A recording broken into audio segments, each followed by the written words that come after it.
Hello and welcome to The Print. I am Vaibhav Pant and with me we have Miss Madhurita Anand, who is a director, producer as well as a writer.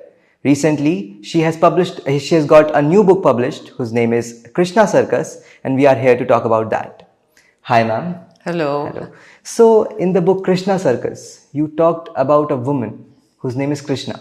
So the initial thought when I was reading the book, it came to my mind that how come you thought of Krishna being a woman? If you can put some light on that. Well, there's a nuance because the male name is Krishna and the female name is Krishna. Like there are many women who are called Krishna. There's a very famous writer called Krishna Sopti and she's a woman. That's one part of it. So she's called Krishna, not Krishan, first of all. And secondly, the god Krishna, the male god, is the most gender fluid god we have. He oftentimes takes Mohini avatar. And also he's a god that is ambivalent. He understands in a way a modern context. And that's why I thought it'd be quite exciting to have a woman as Krishna. And also in terms of avatars and saviors, the situation that we're in now where our climate and nature is being threatened in such a bad way, it seems to me that it would be a woman who would be able to solve that issue.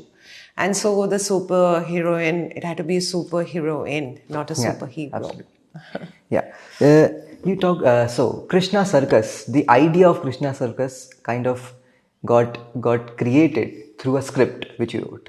And therefore I had a thought like how that script turned into a book and how it kind of panned out, if you can put some light on.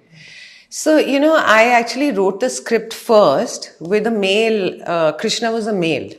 And then I kept trying to write it and it wasn't happening. The initial idea came to me actually when I was making my first film and we had these very large paintings and there was one big painting in there which was a row of trees. And I was standing there and I had this thought, I don't know, somebody's traveling back in time to save all this, and it just was in my head. And the thing with a good idea is it never goes away. It stays in your mind. And I just say this so that everybody can tell what's a good idea or not. We have about 5,000 ideas in a day. So, but then one day I was sitting in a cafe and a colleague of mine who's also a well-regarded writer, she came in and she said, I think you're trying to write a female superhero. And I was a little irritated with her because I was trying to write a male lead so that it gets funded. Because, female leads are very hard to fund. But then I thought about it and I started to write it and the script wrote itself. It wrote itself very quickly. And then the pandemic hit and I was sitting with the script and trying to detail every character, to detail the world. And I realized I'm writing a book. And so, then I just wrote it. Yeah. In one of the panel discussion which you had regarding the production and how movies are being produced, producers tend to change movies to make it more sellable. How it can be compared with the person who is writing, the ingenuine idea that person is having, and compared to the producer who has changed it. Does that really change the idea of story? Yeah. So, there is a construct that somebody who's a producer has of what will sell and what won't sell. And honestly, with the creative arts, we don't ultimately know. We know that there are some formula that work, but we don't know if, we have an evidence stories that were made with very big stars and, the story was saleable, everything, and it didn't work. So in a sense, it's sort of an alchemy that happens where lots of things come together to make something. So when the writer writes it, it's an original thought. It's a thought where it's purest in a way. The person, hopefully, who's writing it is not already thinking about what it looks like on screen, and is trying to create something original. But oftentimes what happens is that producers take it and try to make it bigger than it is and try to make it more saleable. So they'll try to put those pieces in which are saleable and therefore might spoil it. Which is why I think that writers, producers, and directors have to have great amount of trust and agreement before going forward. You can't take something which is written with one intent and turn it into something else and hope that it'll survive. It won't. Yeah. Yeah, so your work has been pretty descriptive about feminism, how women should be treated, how they should excel in the society. In this regard, I had one more question, that in our film industry, if you'll see, majority of directors, producers, they are male, and it is kind of dominated by them. And even if a woman comes up, directs a movie, it kind of becomes a one-hit wonder. So how we can change that narrative, how we can inculcate more individuals, especially women, to come up to the stage, make their mark, and make their voice heard. First of all, you know, in the world that we live in right now, where everybody is looking for novelty, I think that all perspectives today are precious. So, for example, if you get somebody from a small town who has a story about a small town, people will love it because it's something authentic.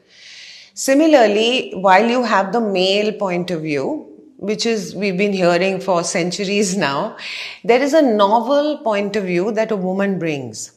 And therefore, in the environment today where people want variety and different things, this is actually makes commercial sense, you know. But on a larger basis, like I said earlier, everybody has some constructs.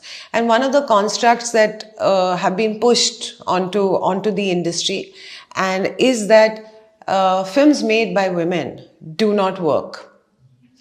But I would encourage that system to look very closely at how much money is spent on making the films made by women, how much money is spent on marketing those films versus the male counterpart, and then see how much money was lost.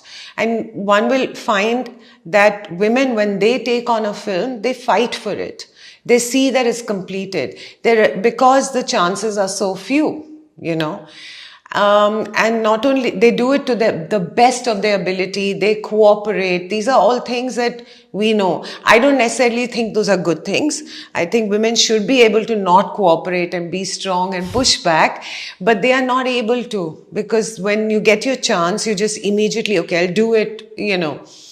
But after doing that, the effort is so huge and the pushback is so huge and the wage gap is so huge that women are forced out. You're not creating a space for them to return. And while everybody talks about there should be no reservation in creative arts, but there is a kind of informal reservation. We know about nepotism. We know about male cliques. So, you know, you have to not be hypocritical and have a commercial sense and really create a space for storytelling by women. It's not a like you're doing some good. It's a necessity. As you're a Mumbaikar by heart, and I have lived 3.5 years, like my college life has been in Mumbai, and you were born in Delhi. So how different you see Mumbai and Delhi? Like, you know, Delhi, I always say, is my gaon, you know, because I'm from Delhi. I know it up and down, you know. I know everybody there, how it operates and everything. And so I love Delhi for that reason. It's my gaon. And also, Delhi has a great cultural scene, and some of the conversations that you can have in Delhi, you'd be hard pressed to have in Bombay, because it's a different mindset. But Mumbai, on the other hand, is an extremely freeing city. It's very fluid. You know, whether you get into the industry or not, that's a different fluidity.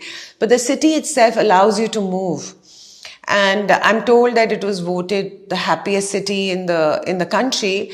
And at that time I thought, why? Because Bombay just lets you be. They do not interfere with you as long as you're paying your dues and working and doing whatever. They do not interfere with you. And as far as women are concerned, it's a lot safer.